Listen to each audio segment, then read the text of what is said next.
In the rewrite tonight, Paulism. First, Ron Paul and now Rand Paul have pushed ideas that no one else in the Republican Party supported. Here's Ron Paul in 2008 at a Republican presidential primary debate talking about the Iraq War. In 1952, we Republicans were elected to stop the war in Korea. 1968, we were elected to stop the war in Vietnam. And tragically, we didn't stop it very fast. 30,000 more men died. So when I talk about these long-term stays, I think, how many men are you willing to let die for this? For something that has nothing to do with our national security. There were no Al-Qaeda there, had nothing to do with 9/11, and there was no threat to our national security. They never committed aggression. It's unconstitutional. It's an undeclared war. There he is at the Reagan Library saying that to Republicans. That is part of why Ron Paul lost in that campaign. He was saying things that Republicans did not want to hear. He also said plenty of things that Republicans did want to hear, but no Republican candidacy could possibly survive the things that Ron Paul said that the Republican Party was not ready to hear. And now, 5 years later, Paulism is running rampant in the Republican Party, at least on the matter of military interventions in the Middle East. Rand Paul isn't the only Republican opposed to a military strike in Syria. Many Republicans in the House and Senate found their inner peacenik when President Obama proposed striking Syria. Now, they did it for a variety of reasons, including cynical political posturing, but one of the reasons was Paulism, the anti-war component of Paulism. We know already that, like his father before him, Rand Paul will never be president. And like his father before him, Rand Paul will never be on a Republican presidential ticket, not even in the vice presidential slot, because Rand Paul, like his father before him, just says too many things that Republicans disagree with, especially conservative Republican primary voters. Rand Paul does everything he possibly can to please those people. He slams Obamacare as hard as every other Republican every chance he gets, but every once in a while, Rand Paul's libertarianism finds him in agreement with liberalism, as happened today in a Senate Judiciary Committee hearing. What you are about to hear Rand Paul say is absolutely extraordinary. What he said is all true. His reasoning is simple common sense. But virtually every word you're about to hear can and will be held against him in the court of Republican presidential politics. What you are about to hear is the politically bravest thing said in Washington today. If I told you that 1 out of 3 African-American males is forbidden by law from voting, you might think I was talking about Jim Crow 50 years ago. Yet today, 1/3 of African-American males are still prevented from voting because of the war on drugs. The war on drugs has disproportionately affected young black males.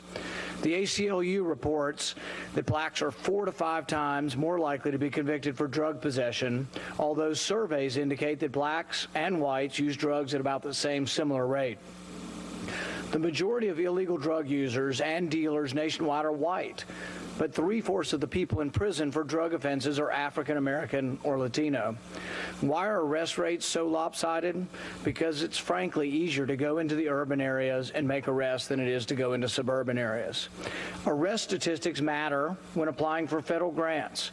It doesn't take much imagination to understand that it's easier to round up, arrest, and convict poor kids than it is to convict rich kids. The injustice of mandatory minimum sentences is impossible to ignore when you hear the stories of the victims. Edward Clay, 18 years old, was a first-time offender when he was caught with less than 2 ounces of cocaine.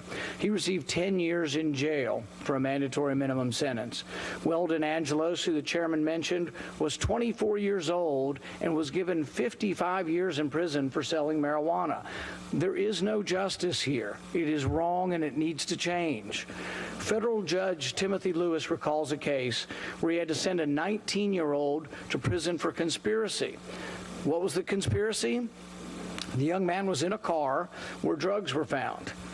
I don't know about you, and this is Judge Lewis, but I'm pretty sure one of us might have been in a car in our youth at one point in time where there might have been drugs in the car.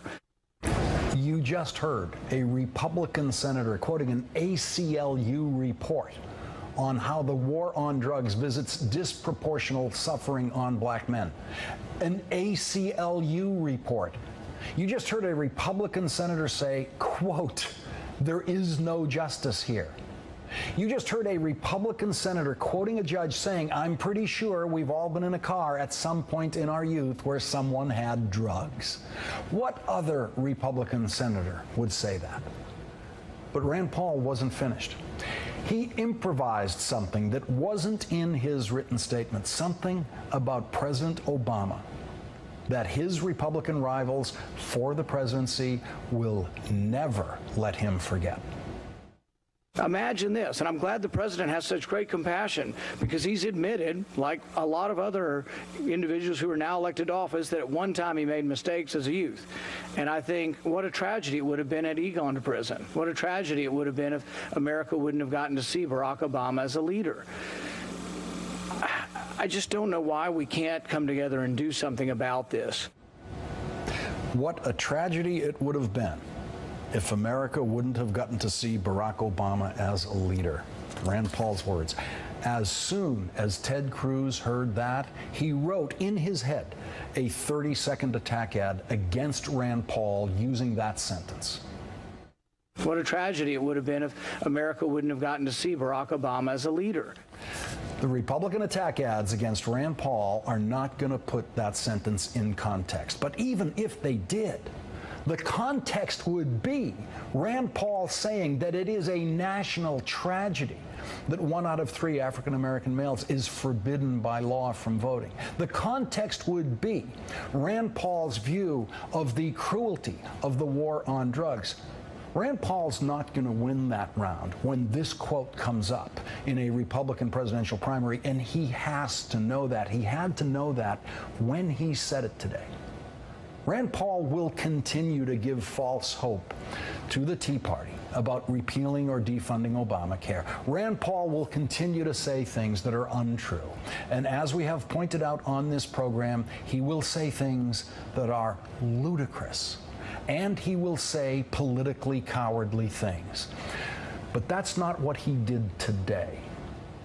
Senator Rand Paul said the politically bravest thing that anyone said in Washington today.